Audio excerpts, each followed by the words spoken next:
Eruvin Daf Mem, I would like to take this opportunity, Erev Rosh Hashanah, to thank each and every one of you for being such a big part of the Min Daf, for being such a big part of the 45-minute shir. I would also like to take this opportunity to ask Mechila, Kapara. I'm just a simple balabas trying to learn Torah, and I make many, many mistakes. And if I set you wrong in learning, please be moichel me. And you should be zoicha to have a ksiva, a chasima toiva, good keben shiar, nachas from your children, shalom bayis, parnasa, gesund, and a bigger dveikus in the Rebbeinu Shleilam. So what's very interesting is that Eruvin Daf Mem is all about Rosh Hashanah. We're just a few hours from Rosh Hashanah, and the entire daf is about Rosh Hashanah.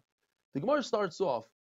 There was a story where they brought turnips. The guy brought turnips into the city, and Rava took a look at them and he said, "These weren't picked today. These are all the turnips. So therefore, they're not muktzah. They weren't picked on Yom Tov, so they're not muktzah."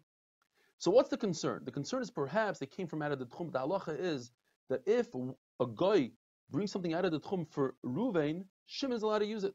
Certainly if a guy brings in it for another guy, and that's what happened in this city.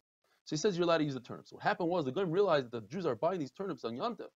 They started bringing in tons of turnips.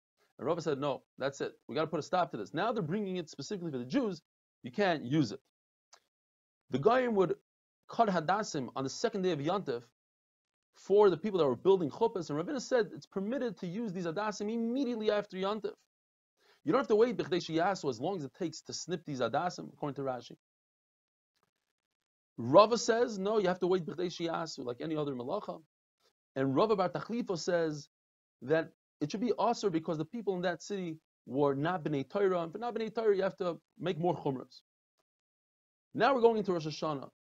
Most of Rosh Hashanah, do you mention anything about Rosh Chodesh? You see, in the Beis Hamikdash, they would bring korbanos for Rosh Chodesh. So perhaps in Shemoneh Esrei, most of we should say something about Rosh Chodesh. A regular Rosh Chodesh, let's say Rosh Chodesh Kislev, Teves, and Rosh Hashanah. Some people say that you mention Rosh Chodesh, and there's a machlokes. We have Reb Dais in the Mishnah who says you make a t'nai when you say Rosh Chodesh from Rosh Hashanah. You say if today is Rosh Hashanah, great, and if today is just a weekday, then forget about it. Forget that I said anything about Rosh Chodesh, and you say the same thing on the second day. The question is, in La Halacha we paskin, you don't make a t'nai, and you don't mention Rosh Chodesh and Rosh Hashanah. It's enough to say Yom HaZikaron, which includes obviously Rosh Hashanah, but it also Rashi brings the pasuk that Rosh Chodesh is called Zikaron. The fact that according to Beis Shammai, if Rosh Hashanah falls out on Shabbos, instead of saying 9 brachas in Shemoneh Esrei, Beis Shammai add another bracha for Shabbos. Why don't they add another one for Rosh Chodesh? You see, the Beis Shammai don't agree to this idea that you don't have to mention Rosh Chodesh. So Reb Zera says Pshat, there's something called Koilel. See, in Shachris, Mincha, Ma'ariv, we don't mention a special bracha for Rosh Chodesh. It's just included. We say a word, but it's not a special bracha. So the same thing would be by Musaf. We don't make a special bracha for it. We just mention a word or two about Rosh Chodesh.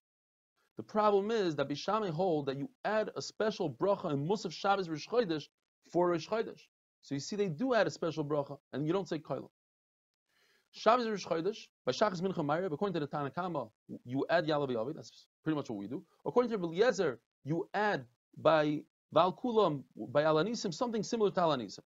And if you forget to say either Yalav Yavi or this Alanisim, you go back to the beginning of Ritzei, and if you finish Shemoneh Esrei, you repeat Shemoneh Esrei again, whatever the halacha is, and repeat it. But you don't say, according to them, you don't do Koilel, you don't add it in a bracha somewhere. By Musaf, though, you start off the bracha talking about Shabbos, Batitin Lanu es Yom HaMenoach, HaMenucha, and then in the middle you say something about Rosh Chodesh, and at the end you finish off Mekadesh HaShabbos, only Shabbos and not Rosh Chodesh. Reb Shimon Gamliel and Reb Shmuel ben Yosh, Reb Yochanan Broka say that you say the concept of Koilel, and by Shachas Mincha you say Koilel in the 4th bracha. So in other words, in the other tefillah, Shachas Mincha, there's machlokes whether you say Koilel or not. The halacha is that you mention Rosh Chodesh by Ritzei, and in Musaf you finish off Mekadesh HaShabbos v'Rosh Chodesh. You say both of them in the bracha. They asked Rav Huna, this is unbelievable that we're discussing these halachas of Rosh Hashanah today. Do you say Shechiyanu on Rosh Hashanah? Are you mechuyev to say Shechiyanu on Rosh Hashanah? You didn't know. Rav Yehuda says the only chiyuv of Shechiyanu is the Shalosh Regalim, Pesach, Sukkot, and Shavuos. But if you wanted to say Shechiyanu, you have rishus to say, like you say it on a gourd, on a squash, so you say it on Rosh Hashanah as well. says in the pasuk, Kin chelik the shiva v'gam l'shmoina. 7 and 8. 7, one shot is the 7 days of Yimei Breishis. 8 is the days of Milah. Rabbi Yeshua says no. 7 it refers to Pesach. 8 refers to Sukkot together with Shmini Atzeres. V'gam, the word v'gam comes to include Shavuos, Rosh Hashanah, Yom Kippur. That what? That you make a special bracha mekadesh Yisrael v'hazmanim. Or if you didn't say the bracha of Shechiyanu on the first day, you can make the bracha throughout the 7 days. If you forgot the first day, you say it throughout the 7 days. But you don't need a kais of yayin, you don't need wine. Just like on Yom Kippur, you say Shechiyanu by Ma'ariv without a cup of wine. Why? Because as soon as you say Shechiyanu, you're accepting upon yourself Yom Kippur. And to do it on a cup of wine without drinking, you're not allowed to do that. And to give it to a child, you shouldn't do that because the child will grow up and will become a gadol and he'll think that you're allowed to drink wine on Yom Kippur. So at the end of the day, la halacha, you have to say Shechiyanu Rosh Hashanah Yom Kippur, and you make the bracha in shul without wine. Have a wonderful day and a good gebench diyar.